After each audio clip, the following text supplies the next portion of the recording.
Надышоў снежань, час чараўніцтваў, цудаў і ўсяго самага добрага. Як выдатна зараз сядзець і слухаць добрыя дзіўныя казкі. Так што хутчэй знаходзьце самае ўтульнае месца ў хаце і слухайце уважліва. Добрый вечер, хлопчыкі і дзяўчынкі. Давайте паслухаем з вами сёння старажытную вугорскую казку «Марці, сумленны злодзей».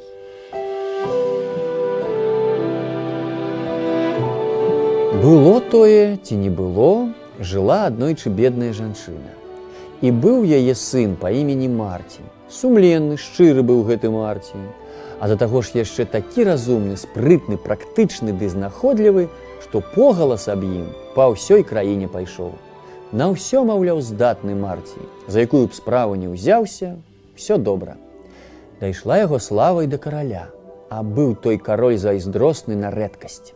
Прыкра яму стала, што слава Марці зацямняе яго славу, і надумаўся кароль Марці перахітрыць. Паклікаў яго да сябе і кажа: «Чую я адсюль, што вельмі ўжо ты славуты, а калі ты ўсё ведаеш ды ўсё ўмееш, дакажы, што гэта так і ёсць. Калі ты ўмееш, дык значыць і красці ўмееш, а?» «Ваша велікасць», — адказвае каралю сумленны Марці, «красці я не краў ніколі і надалей не хачу». Зарадаваўся кароль і зараз жа загад аддае: «Ну, калі ты ніколі не краў, дык цяпер альбо здолееш гэта, або капец табе. Слухай жа, на маім полі зараз 12 парабкаў аруць.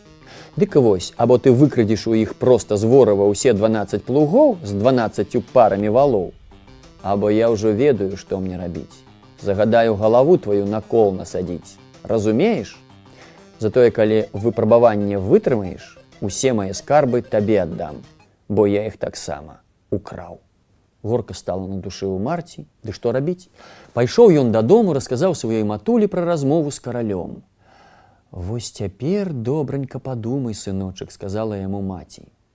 Моцна задумаўся Марці, але раптам усміхнуўся весела. Папрасіў ён маці знайсці яму 12 куранят чорных, без рабаціння, і квактуху адну, таксама чорную. «А навошта яны табе, сынок?» — спытала маці, але знайшла ўсё, што ён прасіў. Узяў Марці куранят, пайшоў з імі ў лес. Парабкі каралеўскія паблізу каля самага ўзлеску аралі. Адпусціў Марці ціхонька квактуху з куранятамі, ды як закрычыць: «Глядзіце, дзікая курыца, нават з куранятамі! Лавіце, яны шчасце прыносяць!» Парабкі кінулі плугі і на пярэймы за куранятамі паджгалі. Кураняты ад страху ў лес пабеглі, парабкі за імі. А Марці тым часам завярнуў валоў і павёў іх за сабой разам з плугамі.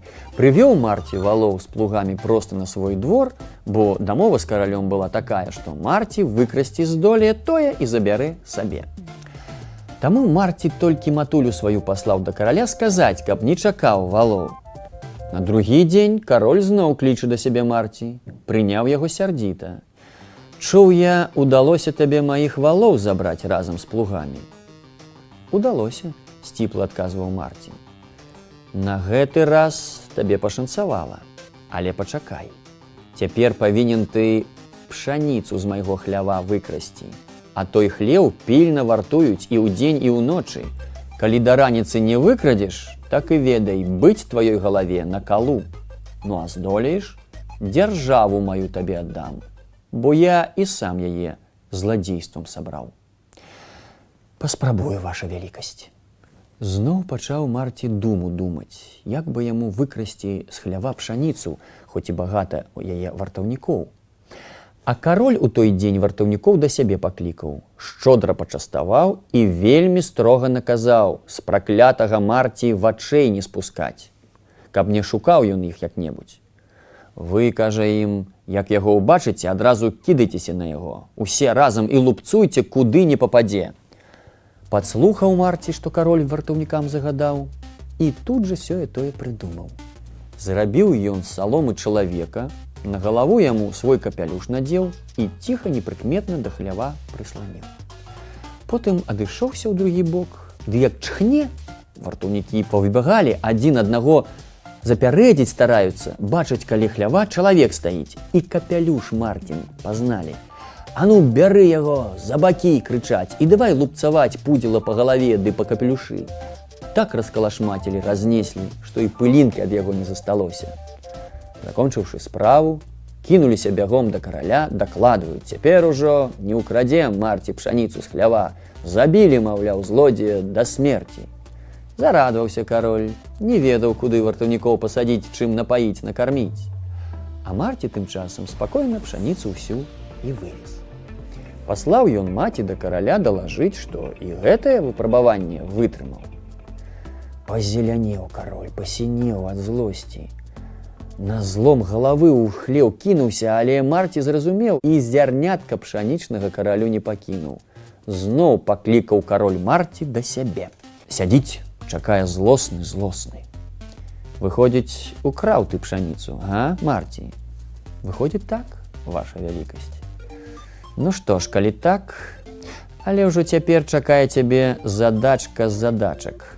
Павінен ты ўкрасці каня майго любімага, залацістай масці. Хаця 100 маіх фурманаў-конюхаў днём і ноччу вачэй з яго не спускаюць. Не здолееш быць тваёй галаве на калу? Но ўжо здолееш, аддам табе маю карону, бо я і сам яе таксама украў. Зноў думае Марці, галаву ламае. І ўсё ж прыдумаў. Апрануўся ён у лахманы, абадранцам прыкінуўся, ды бутлю з пітвом захапіў. Вечарам пайшоў да стайні, пастукаў у вароты. Не хацелі яго пускаць фурманы, вельмі строга нагадаў ім кароль быць нагатове. Але калі ўбачылі, што за варотамі няшчасны такі абадранец стаіць, ды яшчэ бутля з віном у яго, усё ж упусцілі. Пасадзілі яго каля ясляў, а Марці віно сваё нахвальвае. Конюхаў частуе, ну і памягчэлі яны, пачалі піць. Яшчэ, хутка ап'янелі, і дрымота іх адалела.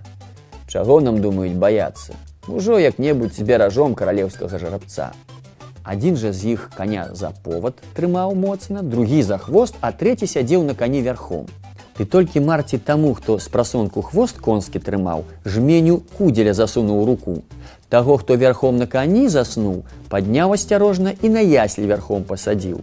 А таго ж, хто повад у руцэ заціснуў, не стаў повода забіраць, проста вуздэчку са скакуна зняў і ціхенька на двор яго вывеў. Да сябе дадому прывёў. Раніцай кароль на стайню прыйшоў, няма каня. Ох, як жа ён узлаваўся, нагамі затупаў, на конюхаў фурманаў закрычаў: «Вось як вы каня майго любімага збераглі, украў Марці каня!» А ты захмялелыя яшчэ, не разумеюць нічога. Адзін кажа: «Дык я ж за хвост яго трымаю». Другі: «А я вярхом на ім сяджу». А трэці кажа: «А я повод з рук не выпускаю». Насварыўся на іх кароль і, не зважаючы ні на што, вырашыў надалей сам за сваім дабром пасачыць. Але ўжо Марці цяпер, хоць самому жывому не быць, знішчыць абавязкова. На другі дзень паклікаў ён да сабе Марці і загадаў: да заўтрашняй раніцы з пальца каралевы залаты пярсцёнак украсць. Калі здолееш, аддам за цябе дачку. Праўда, вось яе я не краў, але вырашыў за таго выдаць замуж, хто і мяне перахітрыць патрапіць. Вось для чаго наладжваў я табе усе выпрабаванні. Зразумеў Марці, цяпер трэба трымаць вуха востра. Вечарам пракраўся ён у каралеўскія пакоі. Раптам чуе, кароль кажа каралеве: «Я зараз падымуся, прайдуся трошкі, прагуляюся перад сном. А як вярнуся, ты, ясачка, дай мне на час пярсцёнак. У мяне ён цалейшы будзе». Выйшаў кароль на двор, усе куты за куткі агледзеў, ці няма паблізу Марці. А Марці тым часам дзверы адчыніў, зайшоў у спальню каралеўскую і, падабраўшы голас, кажа каралеве: «Хуценька аддай мне пярсцёнак, ясачка, бо гэты пракляты Марці ў любы момант можа тут апынуцца». Каралева ў цемры і аддала яму пярсцёнак. А Марці стаіўся ля дзвярэй, і як толькі вярнуўся кароль, нячутна вонкі выслізнуў. Кароль зноў у пасцель лёг і кажа каралеве: «Ну, дай мне, ясачка, пярсцёнак». «Ды я ж толькі што табе яго аддала», адказвае яму каралева. «Сама на палец табе надзела». Кароль ледзь не лопнуў ад злосці, але нічога не сказаў, не стаў новыя падкопы супраць Марці строіць. Нават тады нічога не сказаў, калі не матуля Марці, а сам ён з'явіўся ў каралеўскі палац па дачку каралеўскую, па меч, па карону і па ўсю дзяржаву. Селі яны тут за вясельны банкет, усё там было, чаго пажадалася, кожнаму пачастунак дастаўся. Што б не прыдумляў злы кароль, але знаходлівасць і кемлівасць здольныя пераадолець любую падступнасць. Не бойцеся цяжкасцяў, бо калі добра падумаць, можна знайсці выйсце з любых абставін. Але набліжаецца ноч, пара рыхтавацца да сну, і хай вам прысніцца шчаслівае каралеўства, у якім больш няма караля, які скраў карону.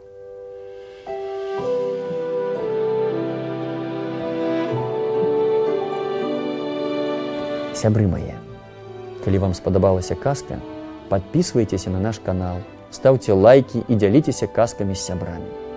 Падзякаваць за праект ды зрабіць добрую справу можна, ахвяраваўшы ў Беларускі фонд культурнай салідарнасці па спасылцы у апісанні да гэтага відэа. Усе грошы пойдуць на падтрымку беларускіх культурных дзеячаў ды іх новыя праекты.